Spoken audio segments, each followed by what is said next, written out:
Welcome back to the Writer's Hive. This is a bi-weekly chat where we attempt to demystify the writing and publication process.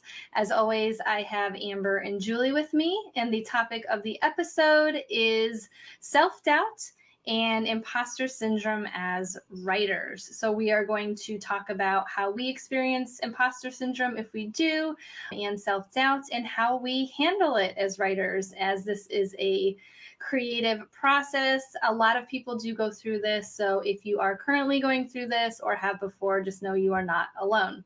So we're going to start off with Amber. How do I handle it? Not well, but I first heard the term writer self doubt years ago when I first started doing nano, and I hadn't realized that that's what I was experiencing because I would get, a quarter of a way through a draft, even before I started nano. I would always try to write a book, and I would be like, "This sucks. It's stupid. What's the point? No one's going to read it. I hate this," and then I would put it away for a long time, and then a new idea would pop up, and I would be like, "I'm excited," and nobody's gonna read this. Who cares? It sucks. What am I doing?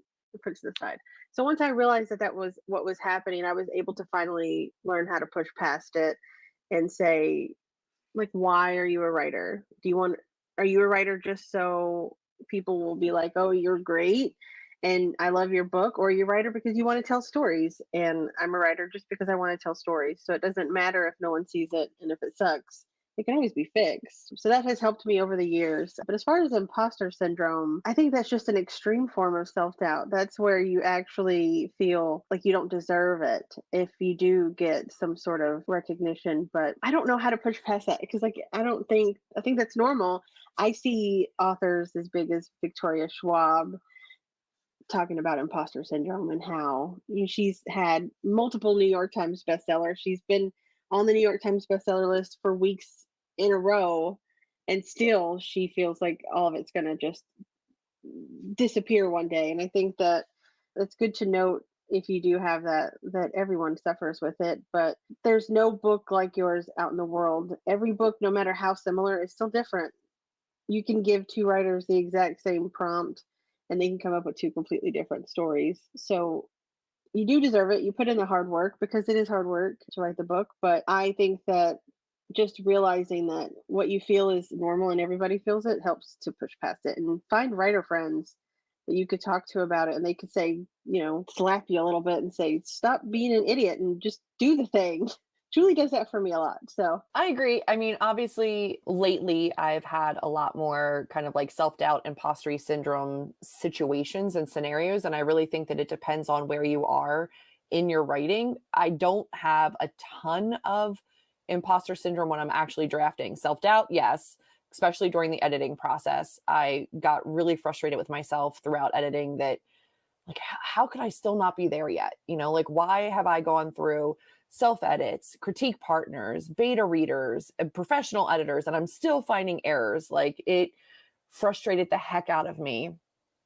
And the self doubt starts creeping in. Or when I've read my book like 12 times, and every time I read it, I'm like, oh, what am I doing? Like, who's going to care? Like, I think it scared me. It scared me that I felt that way about the book. And I was like, this is ridiculous. Like, I always get to this point when I'm drafting a new book where I'm like, this is the best thing I've ever done. This is so exciting. People are going to love it. And then I sit with it more, or I get to a difficult scene, or I get to a difficult round of edits. And I'm like, this is garbage. This is pure garbage. And Kate has talked me down off many a ledge and just been like, this is a totally normal part of the publication process. This is absolutely normal. And Amber has been there to say, like, no, like, I've read it. It's good. Just, push forward. It's okay. And I think that it was difficult for me to recognize that it was a normal part of the process. And it was kind of a hard pill to swallow that, like, this is something that everybody goes through, because I wanted to just feel this immense sense of pride over my book the entire time. And it's just not realistic. There's going to be ups and downs in any relationship. And when you're working with a book, you're working with characters, there's going to still be ups and downs. There's going to be moments where you love it. There's going to be certain scenes that you love, and there's going to be certain scenes that you're like, oh man, I could have done that better, but what's done is done. And I think that that's super normal. In terms of imposter syndrome, I dealt with that a lot. And I talked about that, and I was really transparent about that in a lot of my vlogs when I was publishing A Curse and Ash, that it wasn't traditional publishing, that it was a different form of publication, that it wasn't a real win. It wasn't going to be recognized as something that was as valid and well put together and produced as other books. And the amount of stress that I put on myself anticipating that reaction from people was so extreme. And then not a single person said anything about it. And the amount of fear that I had that somebody was going to come out of the woodwork and say, well, this isn't like a real book, or this wasn't real publishing, or, like it wasn't a real contract or a real deal or whatever it was. I anticipated all of that because of my own internalized views on what success was in the industry, and not a single other person put that on me. And really just realizing that there's so many different ways to succeed, and that success is a sliding scale, and it really depends on what you identify as success as an author, really helped to step back the imposter syndrome. Like, I belong here. I put in the work, I put in the time, I put in the effort, and it's okay to take up space in the book world. It's okay to take up space as an author and not feel like I don't deserve it. And that was really difficult for me. But so much of it is self-imposed. There's nobody out there telling you you don't deserve to be here or you shouldn't be here. It's, if you put in the work, if you write it, you edit it, you do whatever it takes to get that book out in the world, then you deserve that space. But it was something that I struggled with a lot. And I know that it's not going to be the last time I struggle with it. And just because I did it once doesn't mean I won't do it again. Just because I came to that realization logically, the first time with help with family and friends, I know I'll face it again with book 2, book 3, book 4, book 10, whatever it is that I'm doing. I think it's a normal part of the cycle. It stinks, but I don't think anybody's alone in feeling it. And I think it helps to have that writing community. Like Amber said, it helps to have other people around you that have been there, been through it, pushed past it. And just to acknowledge that it's a part of the cycle of authoring, that you're gonna, or writing, even if you never publish it, it's a natural part of the process. And I think that, much like prior episode where we talked about claiming your status and authority as a writer and as an author, doing that does help, and kind of, like I said, taking up that space and being like, no, I did something and I deserve this, and this is okay. It's a good way to get over that. Not easy, but a good way to get over that. I found throughout the many books that I published that I had moments that I would feel extreme self-doubt every single time, usually around the same parts of the process. So as I am more of like a introspective type of person, I do like to wonder why about a lot of things. And when it came to self-doubt, I found that sometimes it was linked to burnout, whether that was burning out overall or burning out at a certain point of the process. So I know that I suffer much self-doubt when I've been in the later drafts of my book for a little too long, or I'm in editing, usually at the middle to almost end of the book. That's that chunk. Usually not at the end of the book, because I love the end of the book, but just that middle area. And I find that for me, that self-doubt comes from living in the story too long, and I'm sort of ready to have either critique partners or my editor take a look at the book. That's just the way that my brain works, because I'm like, okay, I feel like I've done enough. And that's where like the burnout sort of comes in. Like, I've just been doing so much fixing, so much drafting, that I just need to give it a break, which is, the best thing that you can do for burnout is to really take a break. So those are very linked for me. And now that I know that part of my process, I tend to talk to my writer friends and I'm like, I'm at that stage now. And then it's like, you can do this. I have very supportive writer friends, and just say, get through it. And then you can go to the next part of the process. I've accepted it as part of the process, and I know it's coming, and I don't dread it. I know it's there for a reason, and I just have to keep pushing through. I would not recommend doing that if you are in burnout. Like, don't push through, but I just know that's part of my process. And in terms of imposter syndrome as a whole, like, I feel like where my self-doubt is very like cyclical, like my imposter syndrome comes in like random waves. And it's usually when I'm sort of in an uncomfortable situation, like if someone asks me about my book who's not in the writing community, because I feel like that's very like personal, and it just really like I'm waiting for like them to say something to me that's like, I don't know. I just had a lot of questions as a writer. Like, people don't understand the publication process and they want to know numbers and things like that. And that makes me very anxious. And so I feel, because of social media and being so close to authors constantly and seeing New York Times bestsellers and understanding how many books you have to sell to get on there, like you have this comparisonitis that can really be detrimental and really like bring a person down when it comes to imposter syndrome. So I don't really know how to control that. I don't think I can really ever. I think, as Amber mentioned, I've seen Victoria Schwab talk about it in her swings of, really being in her process and very creative, and then just being like in the depths of like burnout and feeling all of the imposter syndrome. So I think that doesn't really go away, but I think if you can sort of figure your way out of it in terms of removing yourself from certain situations like that, and then just move on and keep going. I've had so-called validation over the years when it's come to my book. Like, I've had traditionally published books and I still feel this way. So it's not like it's ever going to go away. So that's very difficult, but I think the self-doubt can sort of build up into imposter syndrome. So I think just taking care of yourself, realizing that maybe some points of your process you will feel more self-doubt. Writer friends are so amazing, as we've all mentioned. Really try to build up a community around you of support and not comparison, because that I feel you can really burn out with self-doubt and imposter syndrome if you're constantly comparing yourself to people around you. I think it's a good thing to note too that imposter syndrome, especially, is not limited to the writing world. It's something that we feel in every aspect of our life, whether you realize it or not. In an example, I work in the IT world in my job, my day-to-day job, and I worked really hard and I took this class and I learned this new thing.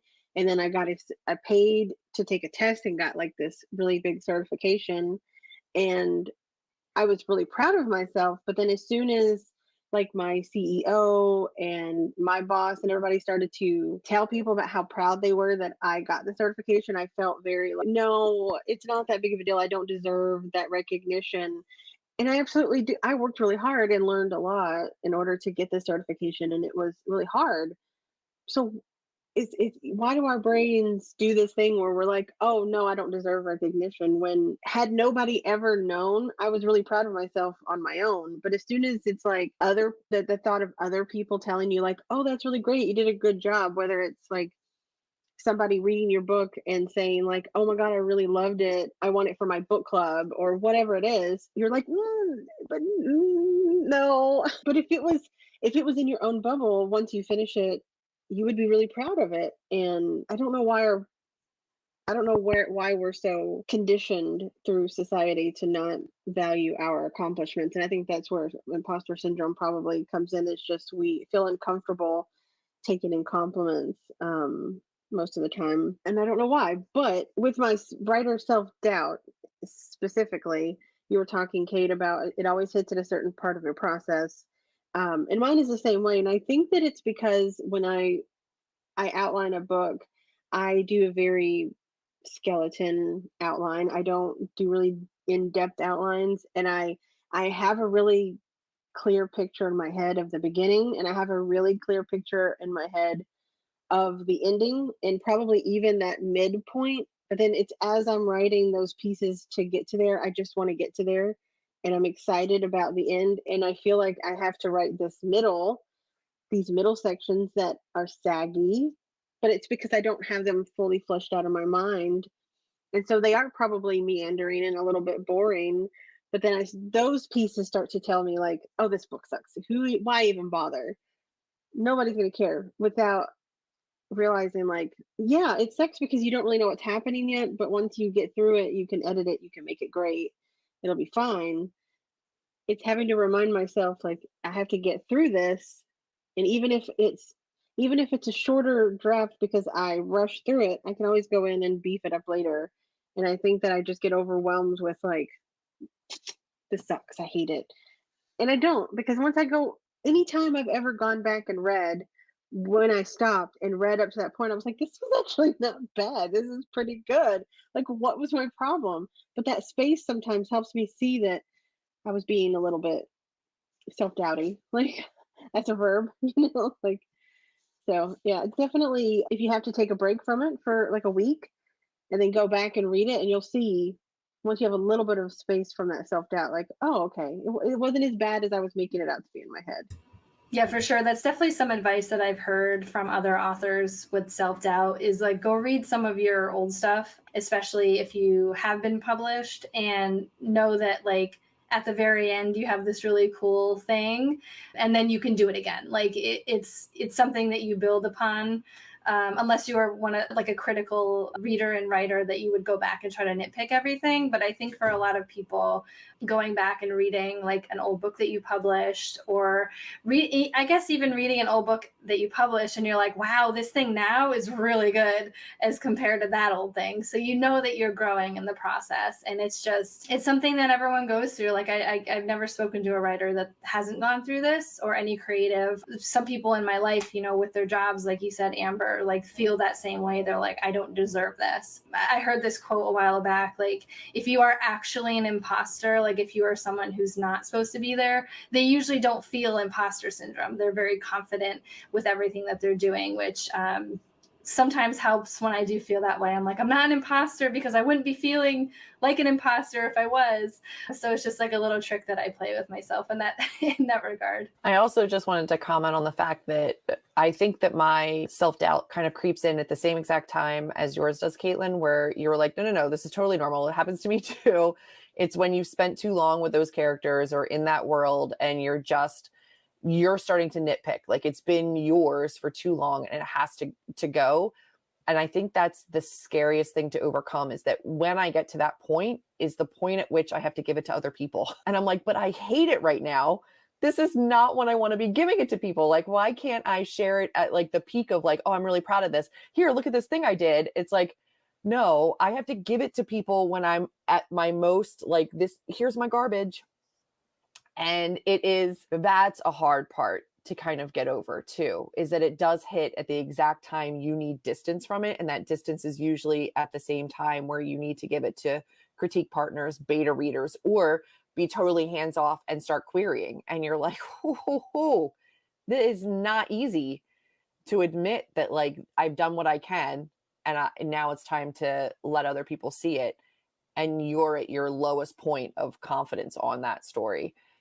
That's a really hard thing to overcome. Is there anything that you found that really works for you in terms of like turning your brain around to feel a little bit more confident giving it away to people? Or is it like a fake it till you make it, like smile and like, here's my baby.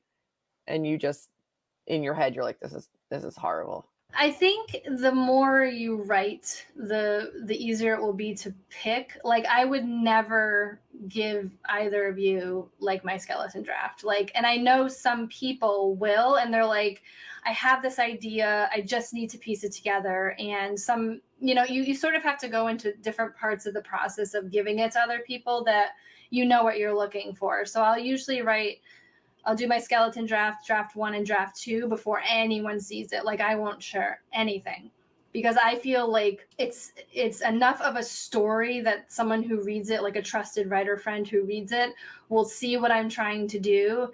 But for having that like further back perspective to say like, oh no, you need to fix this, this, and this, to make it all cohesive. So I think you just have to figure that part out. I know in the past, I used to give my books way too early, and then I would get a lot of notes. And in the process of having that distance, I would get a lot of notes that I'm like, oh, I know, I already thought about that afterwards. But now you sort of wasted that point to say like, their advice is just going to be advice you already know. So I think if you don't feel comfortable giving it to someone, I would recommend having that distance, and that distance is whatever you need it. So if you need 3 weeks and then read it again to fix before giving it to someone else, or 3 months, or whatever you need, that's a little bit of a learning process. And I think again, having those friends, you could, confidently say, like, oh, I think you need to do another round before I read this because it's this, and this. So I can't really pinpoint anything about it. It's like really, really personal when it comes to that. It's just interesting to me that you guys have self-doubt so much further in the process that like mine hits really early on, and I don't know if that's my anxiety, just a part of how my anxious mind works. But now I'm afraid of getting to the point that you guys are at and getting another round of self-doubt that's totally different from first round of self-doubt. That's going to be fun. Well, that's the Thanks thing for that. about being different minds and different strengths and whatnot. Like, I feel like maybe you'll just get it in the beginning until you sort of honed your story in your mind, and then afterwards it'll be a breeze. So that's what, like, you can't really know, but I don't want to scare you. I feel like I'm scaring you. No, and I also ahead. feel like you're a much different writer in terms of like Kate and I tend to have like a little bit more structure of where a story's going. So the way that you pinpoint it, where your doubt comes in is when you're in these like laggy periods where you're not 100% sure what's going on. And I know I personally have a lot less of that because I have a pretty clear picture of what's going on at each stage. So that's how I'm able to circumvent and avoid that. But I think with you and your writing strengths, you like the freedom to play.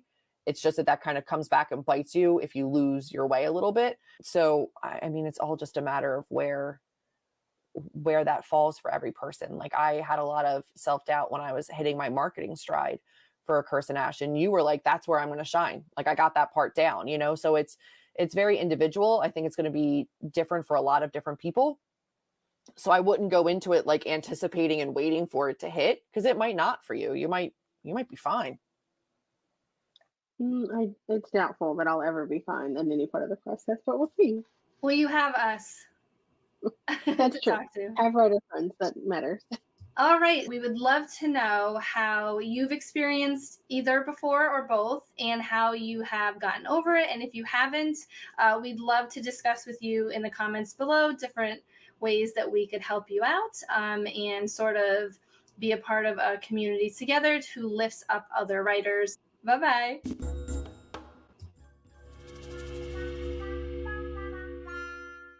I was trying to hold it in. Oh God, I was like, I need it. As soon as she stops talking, I'm getting it. And we will see you in 2 weeks. Is that what I say? Oh my God.